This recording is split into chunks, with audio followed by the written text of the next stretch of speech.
पुंडलीकवरदा हरिविठ्ठल श्री ज्ञानदेव तुकाराम सद्गुरु समर्थ त्र्यंबकानंद महाराज की जय।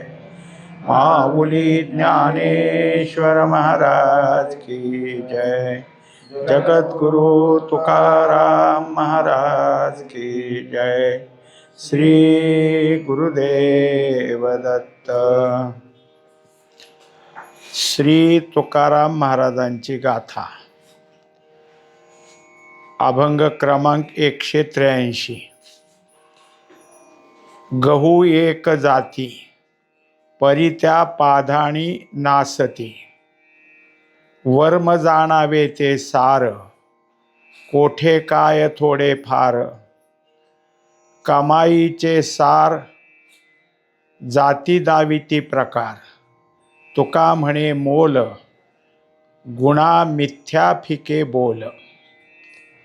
4 चरणाचा अभंग आहे। काही दृष्टांत दिलेत नित्यातलेच, पण त्यापासून तुकोबारायाला या अभंगातून जे सार असतं ते सार शोधण्याचं वर्म पाहिजे, आणि वर्म ज्याच्याकडं आहे तो त्या सारासाठी कुठं जास्त का कुठं कमी हे बघून तो आपलं काय आहे बोलत असतो किंवा वागत असतो। हे दाखवण्याकरता एक उदाहरण आणलं। घरामध्ये असणारच उदाहरण आहे ते। उदाहरणाला काय घेतलं तर गहू एक जाती, गहू एक धान्य, आणि त्याच्यापासून काय आहे की अनेक प्रकार तयार होतात। पण हे सगळे प्रकार करणारा कोण असेल तर ज्याला त्यातलं पदार्थ करता येतात असेच, म्हणून त्याला सुगरण म्हणतात। सुगरण कोण आहे तर ते कोणताही पदार्थ करत असताना अतिशय उत्कृष्ट चवीने तयार करते, आणि वेगवेगळ्या त्याच्या काय आहे एकाच प्रकारातून अनेक प्रकार दाखवते। पण ह्या सुगरणीला हे सगळं काय आहे करता येतं, पण जे सुगरण नाही, स्वयंपाकाचा नाश करून टाकते, तिला त्यांनी पाधाणी असं म्हटलेलं आहे। आता ती कशी आहे तर स्वयंपाकात अडाणी आहे, पण कुणाकडून शिकून घ्यावं, आपल्याला येत नाही तर माहिती करून घ्यावी असा विचार तिच्या ठिकाणी अजिबात नसतो। कशाचंही काही करेल। तुकोबारायानं ते एका ठिकाणी सांगितले की सुगरणी बाई थिता नास केला, गुळ तो घातला भाजी माझी। खिरीमध्ये हिंग, आणि पुढं काय काहीतरी अजून बोळ म्हटलंय त्याने। बोळ म्हणजे कडू असणारा एक पदार्थ आहे, कातासारखा असणारा प्रकार। म्हणजे त्या अभंगात त्याने सुगरण म्हटलं खरं, पण ही सुगरण म्हणजे खरी स्वयंपाक करणारी नाही, तर तिला येत नाही, तिला आपलं नाव ठेवलं। आणि आता जे सांगायचं आहे ते सुगरण म्हणजे खरोखर तिला सगळे पदार्थ जमतात। कोणताही पदार्थ करायचा झाला तर त्याला कलात्मकता असते। कोणी कसंही करल तर कसं होईल, मग जी गोष्ट करायचीच झाली तर तिच्या ठिकाणी काय असेल तर तिच्या ठिकाणी चव असली पाहिजे, आणि ती चव त्याप्रमाणे असणारा जो कोण आहे तर जेवणारा असतो। म्हणून काय आहे की जो काही रसज्ञ कशातला जे पदार्थ असतील त्याचा तोच खरा, त्याला वाढणारी तशाच प्रकारची असते, म्हणजे त्याला सुगरण असं म्हटलेलं आहे। आता ही काय करते तर एका गव्हाचे अनेक प्रकार करते। गहू एक जाती, त्याच्यापासून अनेक प्रकार करते। आता हे एक धान्याबद्दलच वर्णन काढलं आहे, तसं अनेक धान्य आहेत, अनेक धान्याचे अनेक प्रकार होतात। पण जे कोणी असेल त्याला हे करता येत नाही, मग ते काय करणार तर करायचं तर नाहीच, पण त्याचा नाश मात्र करून ठेवते। म्हणजे पदार्थ तर खायला मिळाला नाहीच, पण घरात होत्या त्या पदार्थाचा नाश झालेला आहे। आता त्याच्याकरता सांगितलं की वर्म जाणावे ते सार। तर खऱ्या अर्थाने कोण आहे हे तर ज्याच्या ठिकाणी ह्या सगळ्या गोष्टी करण्यामध्ये कसं करावं लागतं हे तिला जे काही वर्म आहे ते वर्म जर असेल तरच सार म्हणजे उत्कृष्टता, तिच्यापासून ते उत्कृष्ट होईल. एरवी काय आहे की करून घालायचं आणि खायचं म्हणल्यावर कोणाला येईल ना. जसं आपण पाहिलं की पाणी उकळायला ठेवलं आणि त्याच्यात नुसतंच कणिक वैरली, म्हणजे पीठ आपलं घालून त्याच्या गाठी फोडल्या आणि थोडाफार गूळ घातला तर झालाच की पदार्थ. पण हा पदार्थ जर असेल तर त्या दिवशी तो गोड लागल. त्याला ते आळण म्हणायचे. आळण म्हणजे कशासाठी असायचं, असंच कोणी पाहुणे रावळे आले तर ऐन टायमाला काय, मग कणिक थोडी भाजायची आणि भाजलेल्या कणकेत पुन्हा गूळ टाकायचा आणि ते पातळ थोडंसं करायचं. हे झालं. रोज उठून तेच दिलं तर सकाळी दुपारी संध्याकाळी तेच, आता खाणारा कसा खाईल. हिला ह्याच्यापेक्षा दुसरं काहीच येत नसेल तर ते म्हणते येतं तेच खा. ह्याला त्याने आता नाव दिलेलं आहे. आता आपल्या काय आहे ह्याच्यामध्ये बोली भाषेमध्ये अशा स्त्रीला नाव आहे पधानी. हे पाधानी शब्द त्याने आता साहित्यातला आहे. पधानी म्हणजे काही करता येत नाही तिला, अशी नुसतीच आहे आपली. म्हणजे एक स्वयंपाकातलं येत नाही असं नाही, कशातलंच काही येत नाही. काय करावं लागतं, कसं काय म्हणजे एक वेळ असं आहे की झाडायचं कसं हे कळत नाही. एकदा किरसून इकडून आणेल की एकदा तिकडं नेल परत, म्हणजे झाडलेल्या जागेला परत माघारी केर. असं घरात सारखं उलटं सुलटं करत करत फिरल आणि काही करेल. कोणतीच गोष्ट तिला नीट करता येत नाही, तिच्याबद्दल इथं म्हणलं आहे. म्हणजे मग काय झालं, ते अडाणी, इतकी अडाणी. बरं ही भोळसर म्हणावं तर भोळसर नाही, करायचा प्रयत्न करत असेल, करायला येत नाही पण मलाच चांगलं येतं असं म्हणून हट्ट करणारी. जर येत नसेल तर शिकून घ्यायला कसं करतात म्हणून कोणाला विचारायला जायला काय हरकत नाही. पण जे जे काही असेल ते येतच आपल्याला असं समजून वागणारे असतात ते. तेव्हा आता आपण दुसरं चरण पाहत आहोत की वर्म जाणावे ते सार. तेव्हा कोणती गोष्ट कशी करावी लागते ह्याचं वर्म असतं. ते करण्याकरता कोणत्या कोणत्या गोष्टीची सुरुवात करायची, कसं करायचं ते सगळं आहे.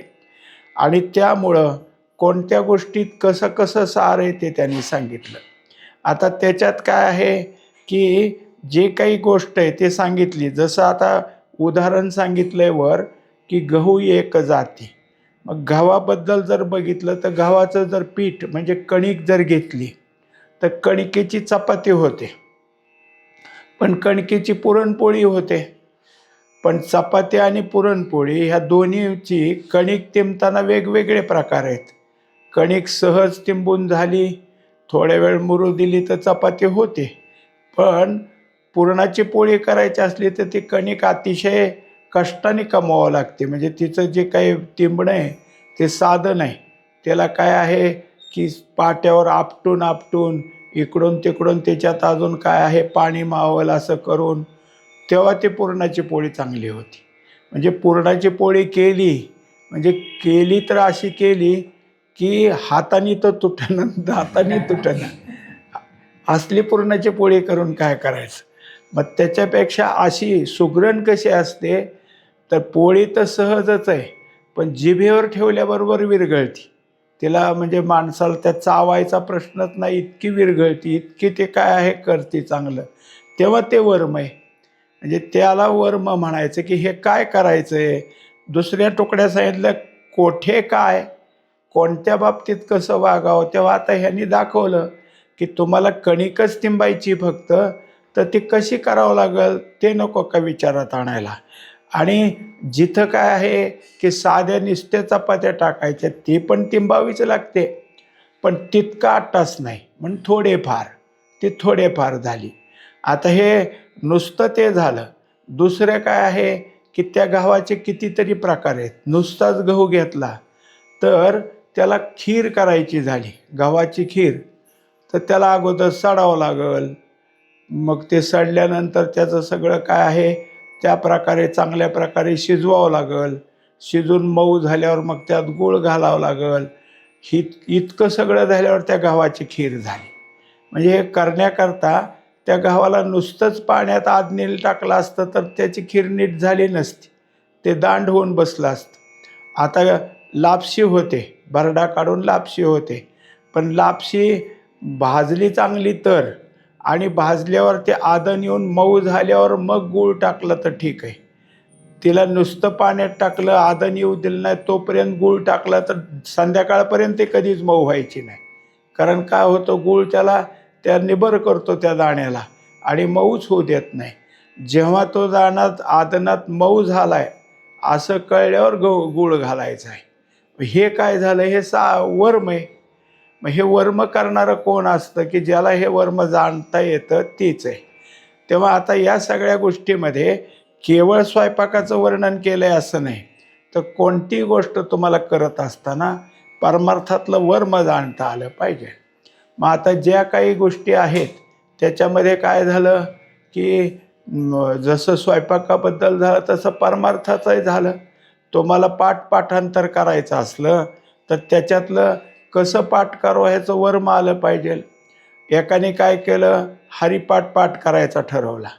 आता त्याला काय व्हायचं, एक तुकडा आठवला की तो पुढचा आठवत नसायचा, एक आठवला की दुसरा आठवायचा नाही. पण त्याला एक झालं की एक तो पहिला तुकडा आठवला की पुढचं चरण आठवायचं, म्हणजे पूर्ण चरण आठवायचं. मग त्याने हुशारी केली, सगळ्या हरिपाठाचे पहिले पहिले पहिले शब्द लिहून काढले. देवाची आहे, फक्त देवाची आहे. पुन्हा काय आहे, हरिमुखे. त्याच्या पुढं काय आहे, आसोनी संसारी, आसोनी. आणि त्यामुळं त्याला पुढचं लगे आठवायला लागलं. ते शब्द आला की पुढचं आठवायला लागलं, ते शब्द आला की पुढचं आठवायला लागलं. हे काय झालं, हे झालं वर्म. आता तसंच दुसरं काय, एकाला बाजाराला पाठवलं, जा म्हणले भाजी बाजारात, आणि दिले त्याला सगळे इतके इतके इतके इतकं आण.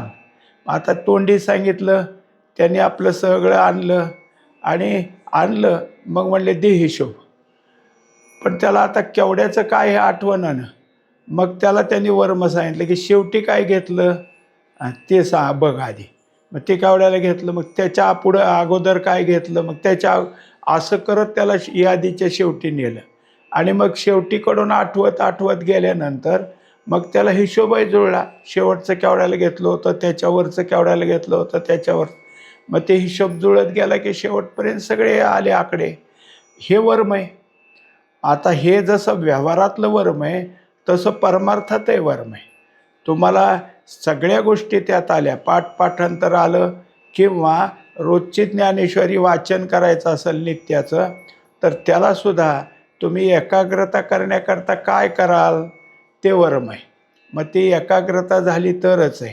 दुसरीकडे लक्ष गेलं तर जिथंपर्यंत ओवी आली तिथंच बोट ठेवलं, काय कोणीकडचं लक्षात आलंय ते एकदा होऊ दिलं त्या मनाचं, आणि परत मन शांत झालं आणि वाचनाकडे लक्ष आलं की पुढचं वाचायला लागला. नाहीतर काय होईल, 50 ओव्या वाचणाराचे डोळे 50 ओव्यावरून फिरतील, पण मन मात्र कुठंतरी जाईल आणि आज काय वाचलं हेच लक्षात राहायचं नाही. एकतर काय झालं, एका ठिकाणी असा आपल्याकडे येणाराच पोरगा तो, आणि त्याच्या घरी गेलो तेव्हा तो बसला होता आपला वाचत. तर वाचताना मी आलेलं पाहिल्यानंतर त्याने पटकन ग्रंथ बंद केला आणि आपला आला सामोरे, या या या बसा म्हणायला. पण म्हणलं अहो तुम्ही वाचत होता आता. म्हणलं हो हो. म्हटलं काय खून ठेवली नाही, काय नाही, मी पाहिलं तुमच्याकडे, लगेच तुम्ही ग्रंथ बंद केला. मग कुठपर्यंत आलं हे लक्षात राहिलं नाही तर मग काय करायचं, मग खून ठेवून काय, आपल्या लक्षात असलं पाहिजे की कुठं वाचतोय आपण. त्यामुळं पुन्हा उघडलं पान तर इथपर्यंत आलतो हे तर वाचन. नाहीतर आपण जिथं वाचतो तिथं खून ठेवली तर मग खुनेच्या जाग्याला जाऊ, आपलं लक्षात काय होतं हे राहिलं. तेव्हा इतकं लक्ष त्याचं राहिलं की काही नाही ठेवायचं, पण बरोबर पान उघडले की आपण इथं आलो होतो. म्हणजे हे जसं त्याला काय आहे की आपलं लक्ष किती यावर त्याने आपलं खून सांगितली, तसं ते काय जे असेल तुमचं वाचन, पाठांतर, अजून काय जे असेल त्याचं सार सांगितलं. दुसरी गोष्ट, तुम्हाला जर ध्यानधारणाच करायची असेल तर आसनाची व्यवस्था व्यवस्थित झाली तर बरं, नाहीतर मग काय होईल, मांडी सगळी अवघड होऊन जाईल. मग त्याच्यासाठी आसन व्यवस्थित, त्याच्यातली एकाग्रता होण्याकरता अजून काय सांगितलं आहे, ग्रंथात काय सांगितलं आहे, सद्गुरूंनी काय सांगितलं हे जर आठवणीत ठेवलं तर हे सगळं का बोललो आपण, हे वर्म आहे. वर्म जाणावे ते सार, ज्यांनी वर्म जाणलं ते सार आहे. पण सगळीकडे सारखं नसतं, म्हणून कोठे काय थोडेफार, जिथं काय आहे कोठे थोडे कोठे फार असा शब्द होतो. कोठे काय थोडे फार हे जरी दिलं असलं तर काय कोठे थोडे काय कोठे फार असा त्याचे काय अन्वय पडतो. मग जिथं तुम्हाला जितका आहे, एखादी गोष्ट आपल्याला कुठं विस्तारात न्यायची, किती विस्तार करायचा ते पाहिजे. एखाद्या गोष्टीचा जास्त विस्तार करायचा नसला तर थोडक्यात ती कशी सांगायची ते आलं पाहिजे. म्हणजे वक्तृत्वात सुद्धा तुम्हाला सार सांगता आलं पाहिजे. सार सांगत असताना ते सार दुसऱ्याच्या गळी उतरवायचं असेल तर त्याच्यासाठी तुम्हाला पूरक काय घेतलं, दृष्टांत काय घेतला, प्रमाण काय घेतलं ते पाहावं लागेल. मग प्रमाणाची एक ओवी जर असेल तर पानभर ओव्या पाठ करून ठेवून काय करायचं आहे, मागच्या ओव्या पुढच्या ओव्या त्या. आणि काही वेळेला अभंगातला एकच तुकडा प्रमाणाला असतो, दुसरा नसतो.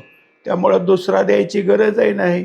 म्हणून थोडेफार जे काही थोडे ते थोडंच, एक तुकडा दिला बाद झालं, दुसरा काही द्यायची गरज नाही. म्हणणारे मागं म्हणायला लागले तरी त्यांना गब्बस म्हणायचं किंवा आपण पुढचं बोलायचं, कारण ह्यांना किती पाहिजे हे मागच्याला माहीत नसतं. मग त्यांचं पाठ असलं की ह्यांनी फक्त एक पुढचा तुकडा म्हणला की मागचे चालू करतात. ते म्हणतात तुमचे तुम्ही म्हणा, आम्हाला त्याची गरजच नव्हती, एका तुकड्यात हे सगळं चाललं. हे सगळं काय आहे, हे सारच आहे. आणि हे सार ज्याच्याजवळ वर्म आहे त्याच आहे. आता हे समजून सांगायला काय केलं की ज्यांना स्वयंपाकातलं कळतं त्यांना, त्याच्याकरता आता पुढं सांगतात, कमाईचे सार जाती दाविती प्रकार. आता त्याच्यात जे काही असेल त्यात पुढं तिसऱ्या चरणामध्ये वर घेतलेलं जे प्रमाण आहे त्याचंच घेतलं. कमाईचे सार, वर आहे आपण सार पाहिलं, आता हे सार पाहिलं. हे काय आहे, कमाई याचा अर्थ मेहनत, खटपट. आता आपण पाहिलेलं आहे की पुरणाच्या पोळीची कणिक तिंबायची असेल तर तिला किती त्यामध्ये काय करावं लागेल, खटपट करावं लागेल त्या बाईला, तेव्हा ते कमाई झाली. दुसरी गोष्ट काय आहे की जसं गव्हापासून कुरडया केल्या तर त्याला भिजू घालायचं, किती दिवस भिजवायचं, त्याचं पुन्हाचं सालपट कसं काढून टाकायचं, मग त्याला कशा प्रकारे आदण आणायचं, आणि हे सगळी खटपट आहे. उगीचंच आलं तर कसं होईल, आणि नाही जमलं तर काय होईल, कुरडईच्या ऐवजी गाठीच पडतील त्यातनं, नुसत्या गाठीची कुरडई होईल, गोलाकार व्हायचीच नाही, मध्येच गाठ. कारण काय, ते सगळं एकजीव झालंच नाही. हे सगळं का सांगायचं तर त्याच्याकरता कमाईचे सार, म्हणजे तुम्ही जे करताय त्याच्यामध्ये तुम्हाला जे काय असेल ते मेहनत खटपट सगळी महत्त्वाची. आता ती जर झाली तर तुमचा पदार्थ व्यवस्थित होतो. म्हणजे त्याच्याकरता काय खटपटीचं आलं तर आता त्याला हेच सांगितलं आहे. कोणाबद्दल हे चाललं की जसा एखादा वक्ता आहे आणि त्याला काही सांगायचं आहे, तर मनाला येईल तसं सुचल तसं जर सांगत गेला तर त्याची काही शृंखला राहणार नाही, विषय व्यवस्थित मांडला जाणार नाही. मग त्याच्याकरता आपल्याला कोणता विषय मांडायचा आहे, त्यातलं मुख्य सार काय, हे सगळं जर त्याला पाहिजे असेल तर त्याने अगोदर खटपट केली पाहिजे, मेहनत केली पाहिजे, अभ्यास केला पाहिजे. मग काय सांगायचं आहे, त्याला पूरक ग्रंथ कोण आहेत, काय त्याचे ग्रंथाचं आहे, याला जुळल असं दृष्टांत कोणता आहे, हे जर त्याने अगोदर मेहनत घेतली, अगोदर खटपट केली तर त्याचं जे बोलणं आहे, त्याला जे विषय मांडायचा आहे तो रंगेल, पुढच्या श्रोत्यांनासुद्धा तो आवडेल, त्याचा विषय मांडणी, त्याने ते सोडवलेले मुद्दे, हे सगळं होईल. कित्येक वेळा असं होतं की कीर्तनकारच आपण कुठं आलतो तेच आठवत नाही, दुसऱ्यालाच विचारावं लागतं कुठं चाललं होतं आपलं. मग ह्याचं कारण काय, तर तुम्ही काय खटपटच केली नव्हती, तुम्हाला जसं सुचल तसं चाललं. मग तुम्ही जर तुमच्या मुख्य विषयावर राहिला तर देणाराने प्रमाण कोणतंही दिलं आणि आडवं तिडवं जरी झालं तर तुम्ही तुमचा विषय रस्ता सोडणार नाही.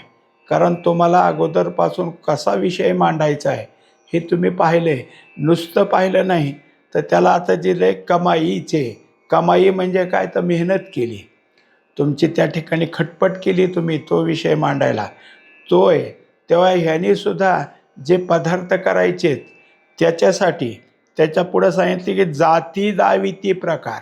जाती म्हणजे वर आहे पाहिलं आपण, गहू एक जात आहे आणि गव्हाच्या जातीपासून किती प्रकार झाले.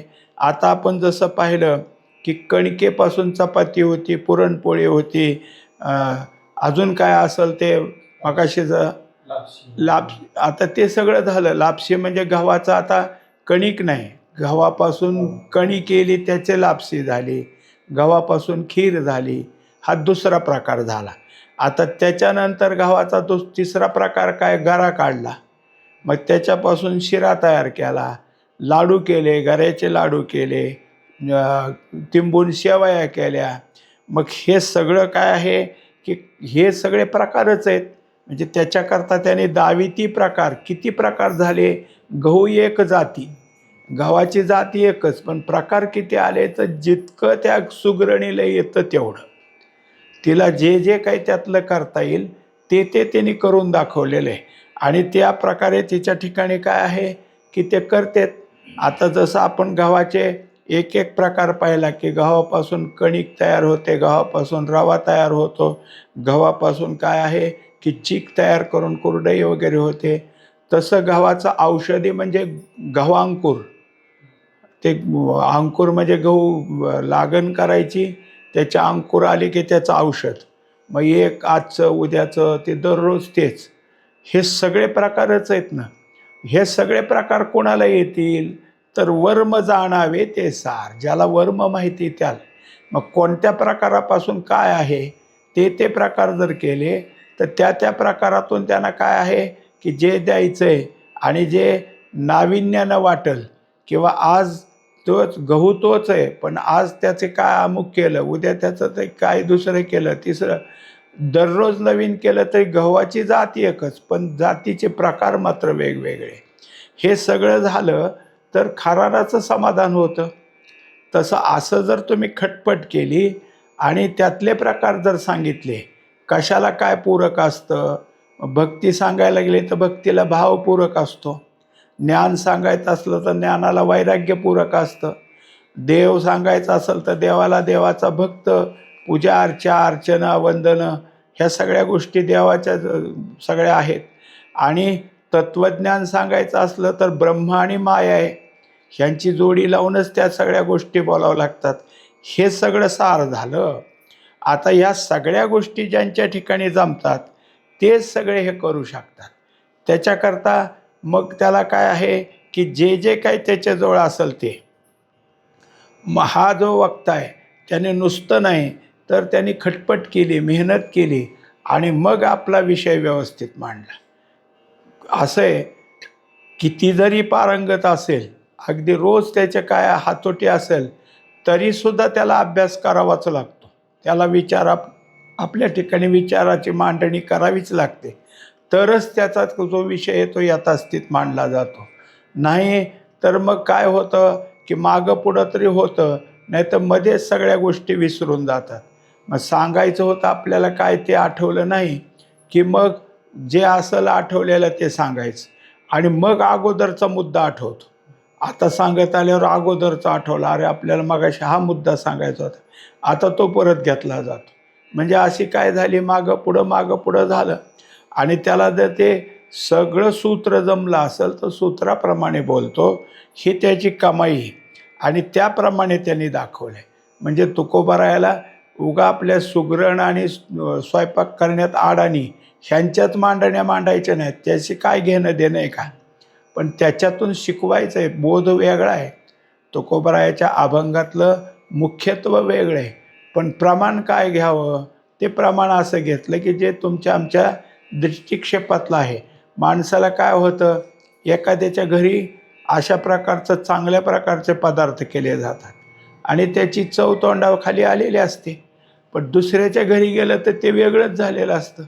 तेव्हा त्याच्या लक्षात येतं की आपल्या घरी जे जमलं ह्यांना जमत नाही, पण म्हणून कशाला दाखवायचं.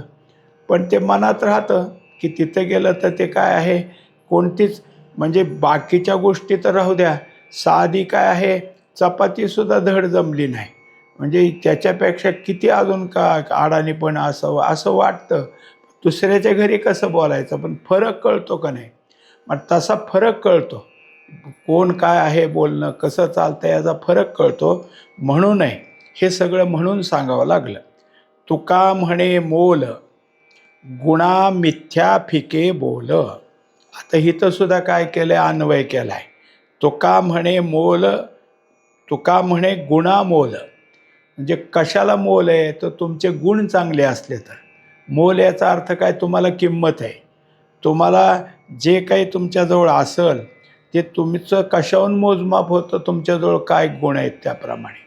मग त्याच्यामुळं काय होतं की प्रत्येक मनुष्य गुणवान जर असला तर त्याचं व्यक्तिमत्व ठरतं, की यांच्याजवळ बसलं तर आपल्याला हेच ऐकायला मिळेल, हेच हे समजून सांगतील, याच्याशिवाय ह्यांच्याकडं दुसरं काय मिळायचं नाही. याचं कारण काय केलं, त्यांचं गुण काय हे पाहिलं आणि त्यामुळं त्यांची किंमत ठरली. मग आता यांचं म्हणजे खूप खूप छान, यांचं म्हणजे बरं आहे, यांचं म्हणजे काही नाही, हे झालं कशावर ठरलं, गुणावर. आणि मग दुसरा जो असतो तो मिथ्या फिके बोल. त्याचे कसे आहेत, तर तो जे बोलतो त्याचं काहीच नाही. एक तर तो बोलतोय तो मिथ्या, आणि दुसरं आहे त्याचं फिकं. म्हणजे मिथ्या तर काय आहे, काहीतरी तो असत्यच बोलतोय, आणि दुसरी गोष्ट फिके म्हणजे व्यर्थ बोलतोय, काही त्याला अर्थ नाही. मग त्याच्या बोलण्याला दोन प्रकार झाले, मिथ्या आणि फोल किंवा फिके, हे दोन्ही गोष्टी झाल्या. आता त्याच्याजवळ हे सगळं आहे, त्याचं काय आहे. म्हणजे एखाद्या वेळेस काय होतं की मनुष्य म्हणाला की चला आज इथं काय आहे, कीर्तन आहे, इथं प्रवचन आहे, मग चला तुम्ही सगळीकडे जाता प्रवचनाला कीर्तनाला. मग मनुष्य सहज म्हणून जातो, ते काय ब्रह्मज्ञान सांगणार आहे काय, ते काहीतरी कुठलं सांगणार आणि काय त्याचं ऐकायचं आहे. त्याच्यामुळं आपोआप, कारण त्याचं बोल हे कसे आहेत, तर ते मिथ्या किंवा फोल आहेत. मग तिथं जाऊन त्या व्यर्थ ऐकण्यात, त्याचं काहीतरी मिथ्या शब्द ऐकण्यात काय करायचं आहे. गुणात्मक असेल तिथं आपोआप लक्ष जातं. तुका म्हणे गुणामोल, हा काय झाला, पहिल्या ह्याचा अन्वय झाला. तुमच्या मोल कशाला, मोल म्हणजे तुमची किंमत, तुमचा मोठेपणा, तुमचे वक्तृत्वातलं श्रेष्ठत्व कशाहून ठरवलेलं आहे, तर तुमच्या गुणावरून. गुण कशातले आहेत, तर तुम्ही जे काही आता अभ्यास करताय, तुम्हाला जे काही द्यायचं आहे त्याला तुम्ही पुरावा देता, कोणत्या ग्रंथात आहे, काय ग्रंथाने सांगितलं आहे, पुरावे देता. एवढंच काय, पण प्रमाणे असे असतात की ती बोधक असतात. कशाचं काय कशाला तो जोडून कुठं काही नाही. म्हणजे माणसाला प्रमाण देत असताना सुद्धा काय असं, जसं सांगितलं की सद्गुरू आपल्या शिष्याचं काय, की वेळोवेळेला रक्षण करतात. मग त्याला प्रमाण दिलं की गहारवरनं चालल्यावर कोंबडी कशी आपल्या पिल्लाला पंखाखाली घेते. आता त्याचा आणि ह्याचा कुठं मेळ आहे. पण काय बोलावं, कशाचं उदाहरण द्यावं, ते देऊन टाकलं. मग हे काय झालं, हे मिथ्या फोल झालं, मिथ्या आणि काय फिके झालं. म्हणून मग यांच्याकडं काय आहे, यांच्याकडं जर उदाहरण जरी आलं, दृष्टांत आले, तरी ते असे कशाचे कुठलेच असं नाही होणार. जरी व्यावहारिक दृष्टीतले असले तरी ते योग्य पद्धतीचे असतात. जेव्हा व्यवहाराला सोडून तुम्हाला उदाहरण द्यायचं आहे, तेव्हा ते सांगतात की आम्ही उदाहरण देतोय तुम्हाला, हे खालच्या दर्जाचं आहे, कनिष्ठ उदाहरण आहे, पण तुम्हाला समजून येण्याकरता आम्ही दिलं आहे. असं जेव्हा होत असतं तेव्हा त्या ठिकाणी त्या गोष्टी सहज घडतात. म्हणजे सांगितलं स्वयंपाकातलं, पण पटवून दिलं प्रत्येक वक्त्याच्या ठिकाणी कोणत्या गोष्टीची गरज आहे, आणि त्या गोष्टीचा त्याने अभ्यास केला पाहिजे. पुंडलिक वरदा हरी विठ्ठल, श्री ज्ञानदेव तुकाराम, सद्गुरु समर्थ त्र्यंबकानंद महाराज की जय, माऊली ज्ञानेश्वर महाराज की जय, जगद्गुरु तुकाराम महाराज की जय. श्री गुरुदेव दत्त.